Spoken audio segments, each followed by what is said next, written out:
more things change, the more they stay the same. Welcome back to another episode of the Unframe Mind Show. I'm your host, Daniel Wagner.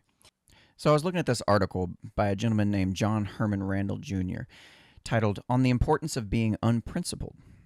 I just wanted to talk about a few of the highlighted points that I've gone through and highlighted. Anyway, so let's just jump right in. The first quote, one has only to open the morning paper to be caught in a barrage of political principles. They volley from the right. They thunder from the left, and even peaceable citizens, anxious to go about their business undisturbed in the broad center, have to lay in a generous stock in self-defense. Is that something you feel like we've been going through? I don't know. I might be inclined to agree that maybe the left and the right are battling each other, and the center kind of feel like they have to be in constant defense all the time. So the next quote, at least the political intelligence that was once enough to adjust our differences seems no longer adequate now that we disagree so much more violently, and, we are sure, so much more fundamentally.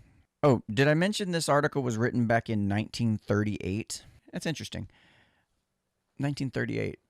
Before one of our major world wars, we've got this gentleman talking about the divisiveness between the left and the right.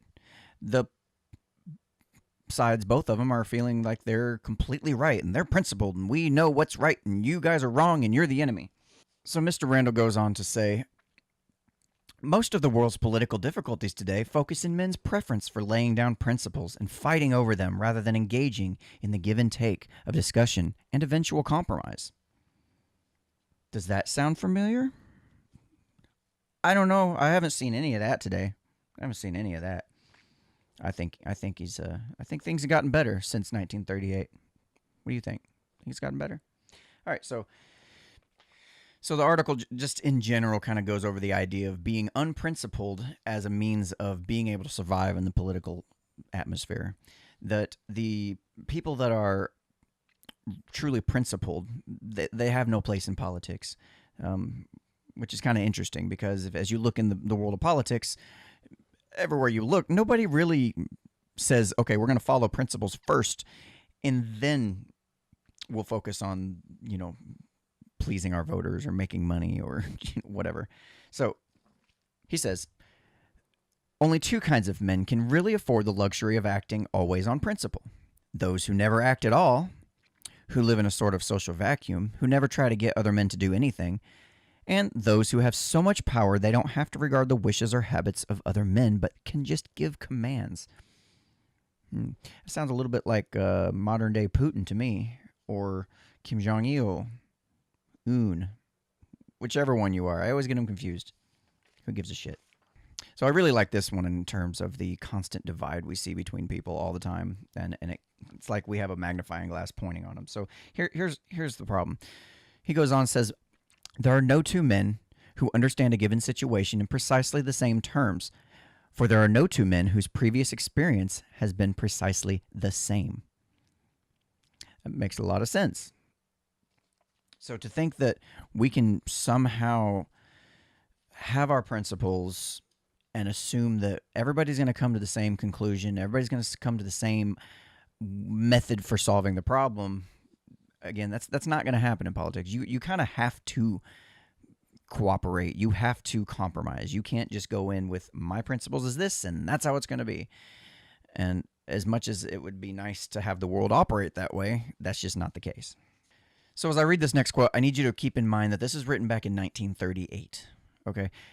And it just as well could have been written this morning. I mean, there is no difference in between, like, okay, I'm just going to read it. So, impatience is the characteristic mark of the over-principled.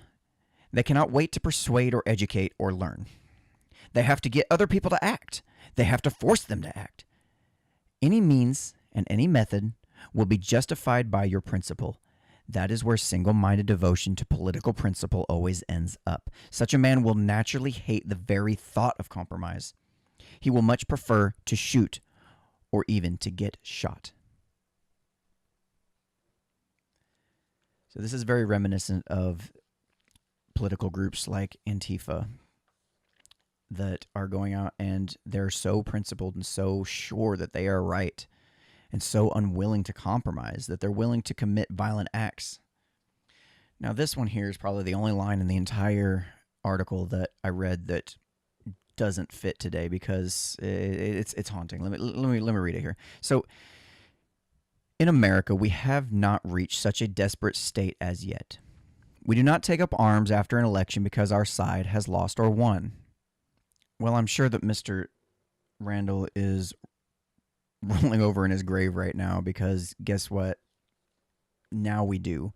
Now we do feel the need to arm ourselves, apparently, after we lose an election because the election results were unfair, because some petty stupidity that nobody can seem to wrap their minds around, because their ideology is not the one moving forward. Like, oh my God.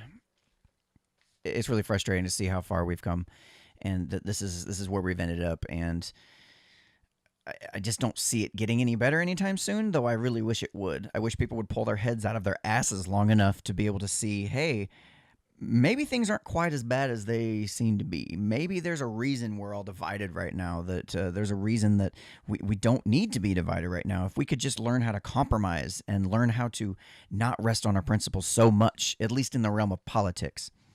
Now, fortunately, I'm not in the realm of politics, so I can afford to live my life by principles, which in an ideal world, everybody would live that way. And you would learn real quick which principles are real and which principles are bullshit. So before I wrap up, I've got one last quote from the article I'd like to read off that is very illustrative of where we're at and where we could be going if things might actually change, if we, like I said, pulled our heads out of our asses as a collective whole. Our pressing need is for political intelligence. The means which Americans have the chance to employ is the method of democracy, the method of politics, of compromise on particular measures, in disregard of our principles, however dear. So what do you think? Have we come a long way? Have we improved since then? Or does it seem like we've just taken a slice out of history and we're repeating it? What do you think? So let me know in the comments down below what you think. Is this something that we can reverse? Is this something that is going to continue to move forward full steam ahead into the future? I don't know. Where's your heart at on this? Where's your mind at on this? I'd like to know. My name is Daniel Wagner, and you've been watching the Unframe of Mind show.